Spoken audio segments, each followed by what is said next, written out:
in general, I've always been interested in the fringes, the weak spots, and the blind spots of our visual knowledge. And that's where I start looking for stories to go out and photograph. And so that means I will often not use other photographers as inspiration, right? Because if other photographers have already done a good story on something, especially if it's a well-published and prize-winning story, that's probably not a good place for me to expand visual knowledge.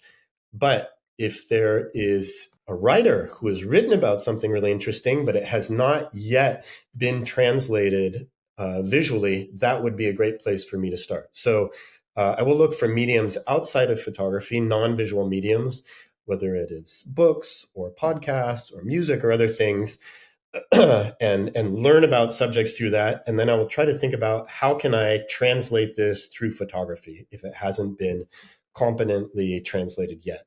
And if it has already been competently translated, like in the case of Notre Dame, then I think about like, what can I add to it? And sometimes that means riffing off what's been done in the past, right? Making references to what's been done in the past and then building on top of it. So when I see things in the world, I do research to see if they've already been photographed, if the photography that's already out there and dominant gives us like a pretty clear picture that's a great reflection of reality, or if there's something missing or distorted that would give me maybe some room to intervene and add something to it.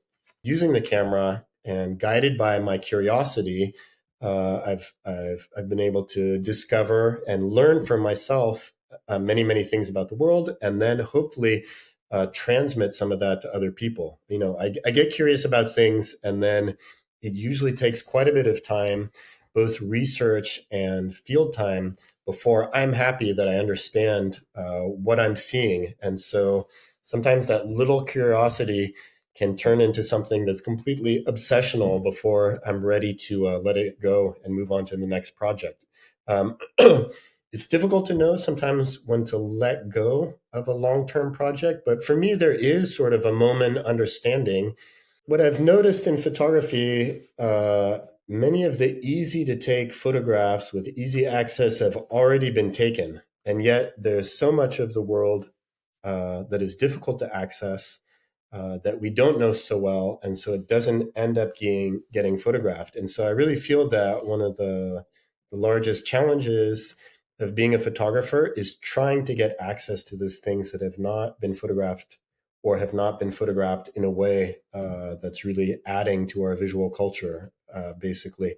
And that is a difficult road. And so when you set out into it, first of all, you kind of have to mentally prepare yourself that if something hasn't already been photographed, that means it probably won't be easy to do. But that's exactly what makes it worthwhile. To get access, one of the most important things is persistence, almost to the point of being pugnacious.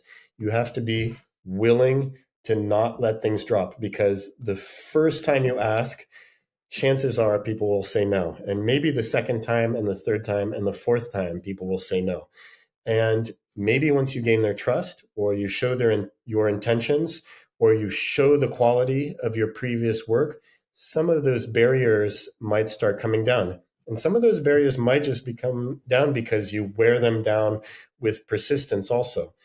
Also, even in very dangerous or closed situations, there's always a way in. If we're to talk about conflict photography, for example, if you're standing on the outside, you say, oh my gosh, how could I get into this conflict area? There's no way you could safely do it. But as you start analyzing and looking into it, in fact, there are actors that are operating safely in conflict areas, whether it's NGOs or hospitals or other things. There's all kinds of civil society members that are figuring it out how to do it. And so your access into those closed areas will be probably by tapping into their infrastructure. And in order to do that, you have to gain their confidence and trust. So that means being transparent about what you do, having a good track record behind you, but also being able to communicate with people in a way that they trust you and they want to work with you. So sometimes you just have to sit down and convince people. It's about getting meetings, and it's about coming back again and again.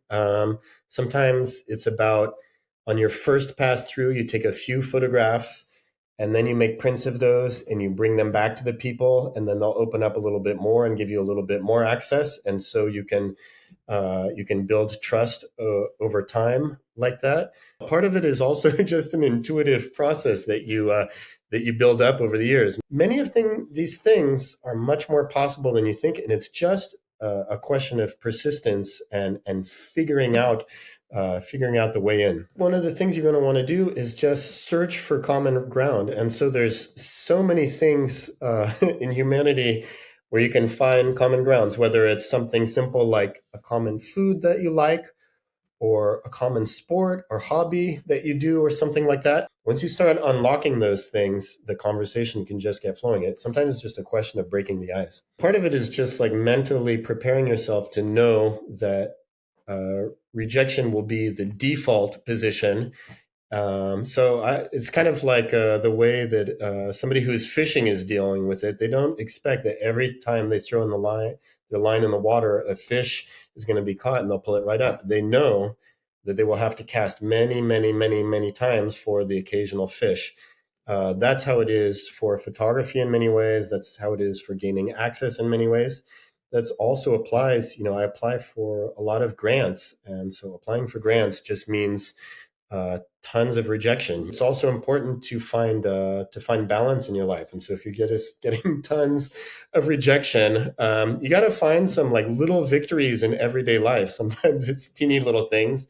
Whether I like to do sports, ride my bicycle and things like that. Like you feel better after doing it. So some people love gardening. There's some little things that you can do where you put some input in, like doing a sport or like planting some seeds, and you see some great benefits coming out of it. And that can be encouraging, just to see that your efforts count for something, that you're getting stronger, or that your garden is growing. So if you're getting loads and loads of rejection in your professional life, which is totally normal, it's good to counterbalance that with some little everyday victory.